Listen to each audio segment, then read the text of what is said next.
मराठी, ते धडक ते धडक.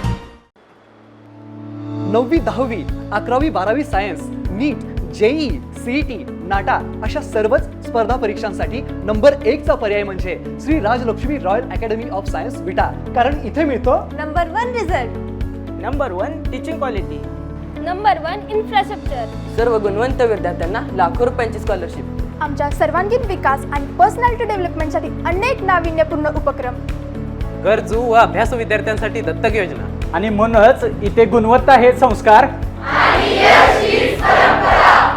आपल्या पाल्याच्या उज्ज्वल भविष्यासाठी आजच निश्चित करा त्याचा प्रवेश Shri Rajlakshmi royal academy of science Vita येथे. आमदार गोपीचंद पडळकर यांच्या मोठ्या दाव्यानंतर आता भारतीय जनता पार्टीचा ओबीसी सेल चांगलाच आक्रमक झालाय. शिवसेनेचे दिघंची जिल्हा परिषद गटाचे सदस्य पृथ्वीराज तानाजी पाटील यांच्या विरोधात भाजपकडून आंदोलनाची तयारी करण्यात आली आहे. भाजप ओबीसी मोर्चाचे सांगली जिल्हाध्यक्ष संग्राम माने यांनी विट्यात पृथ्वीराज पाटलांविरोधात आंदोलनाचा पवित्रा घेतलाय. जिल्हा परिषद सदस्य पृथ्वीराज पाटील यांच्यावर फसवणुकीचा गुन्हा दाखल करण्यात यावा, तसेच दाखला देणाऱ्या अधिकाऱ्यांवर देखील फौजदारी गुन्हा दाखल झाला पाहिजे. या मागणीसाठी विट्यात उद्या मंगळवारी ठिय्या आंदोलन करण्यात येणार आहे. शिवसेनेचे नेते तानाजी पाटील यांचे सुपुत्र पृथ्वीराज पाटील यांच्यावर आमदार गोपीचंद पडळकर यांनी मोठा आक्षेप घेतला होता. त्यानुसार पृथ्वीराज पाटील यांनी जिल्हा परिषद निवडणुकीत ओबीसी प्रमाणपत्रासाठी खोटी कागदपत्रे सादर करून कुणबी दाखला काढल्याचा खळबळजनक आरोप आमदार पडळकर यांनी केला होता. त्यानुसार आता भाजप ओबीसी मोर्चा या प्रकरणी आक्रमक झाला असून कुणबी दाखला काढण्यासाठी खोटी कागदपत्रे देऊन शासनाची फसवणूक केल्याप्रकरणी पृथ्वीराज पाटलांवर गुन्हा दाखल करून त्यांचे सदस्यत्व पद रद्द करावे, तसेच दाखला देणाऱ्या अधिकाऱ्यांवर गुन्हा दाखल करावा. या मागणीसाठी उद्या विट्यात ठिय्या आंदोलन करण्यात येणार आहे. बघूया याबाबत भाजप ओबीसी मोर्चाचे सांगली जिल्हाध्यक्ष संग्राम माने नेमके काय म्हणतायत. परवा झालेल्या जिल्हा परिषद पंचायत समिती निवडणुकीच्या निमित्ताने खानापूर तालुक्यामध्ये दिगंजी जिल्हा परिषद गटाचे उमेदवार पृथ्वीराज तानाजी पाटील हे ओबीसीचा खोटा दाखला काढून निवडणूक लढले. त्याबद्दल मी त्यांचा पहिल्यांदा निषेध व्यक्त करतो. आमचे नेते बहुजनांचा बुलंद आवाज माननीय आमदार गोपीचंद पडळकर साहेबांनी परवा एक प्रेस घेतली आणि त्या प्रेसमध्ये त्यांनी पृथ्वीराज पाटील यांनी दाखला कसा काढला, त्यांना जात पडताळणी समितीला त्यांनी काय काय डॉक्युमेंट दिले याची सर्व माहिती त्यांनी सांगितलेली आहे. पृथ्वीराज तानाजी पाटील यांचे पंजोबा हे 1877 साली तापाच्या आजाराने वारले. त्यानंतर पृथ्वीराज पाटील यांचे आजोबा 2009 मध्ये एक्सपायर झाले. म्हणजे भगवान पाटील यांचा मृत्यू हे त्यांच्या वयाच्या 134व्या वर्षी झाला. कागदोपत्रात नंतर तसं सिद्ध होतं आहे.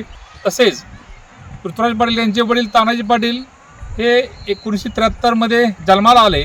म्हणजे भगवान पाटील यांच्या वयाच्या 98व्या वर्षी तानाजी पाटील यांचा जन्म झाला. म्हणजे कागदोपत्री सगळी खोटी माहिती दिली.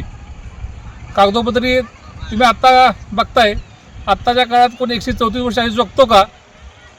आणि कधी कुणाला 98व्या वर्षी आपण ते होतं का हे न कळण्यात जनता वेळी नाही. म्हणून आमची पहिली मागणी अशी आहे, जे खोटे ओबीसी दाखले काढून जे उमेदवार उभा राहिले पृथ्वीराज पाटील त्यांच्या विरोधात 420चा गुन्हा दाखल झाला पाहिजे. कारण भविष्यात कोणी खोटा दाखला काढून उभा राहायचं धाडस करता कामा नये. आणि खोटी माहिती देऊन खोटी कागदपत्राची सगळी देऊन जर जात पडताळणीच्या अधिकाऱ्यांनी जर त्यांना ओबीसीचा दाखला दिला असेल तर त्या जात पडताळणी अधिकाऱ्यांच्या विरोधात फौजदारी गुन्हा दाखल झाला पाहिजे आणि त्यासाठी सर्वतोपरी प्रयत्न आम्ही करणार. या समाजामध्ये ओबीसी समाजाला सन्मानाची वागणूक देण्यासाठी डॉक्टर बाबासाहेब आंबेडकर यांनी आम्हाला ओबीसीचं आरक्षण दिलं आणि तेच आरक्षण असे जर खोटे दाखले काढून जर संपणार असेल तर आमच्या ह्या महाराष्ट्रामध्ये 375 जाती ह्या ओबीसीच्या आहेत. एक 2-4 जाती जर सोडल्या तर बाकीच्या जाती ह्या मुख्य प्रवाहात अजून आजपर्यंत आल्या नाहीत. त्यामुळं आमची अशी विनंती राहील, जे ओरिजिनल ओबीसी आहेत ज्यांचा दाखला ओबीसी निघतोय योग्य कागदपत्रांनुसार त्यांचा आम्ही स्वागत करतो. त्यांनी बिनधास्त ओबीसीमधून उभं राहावं.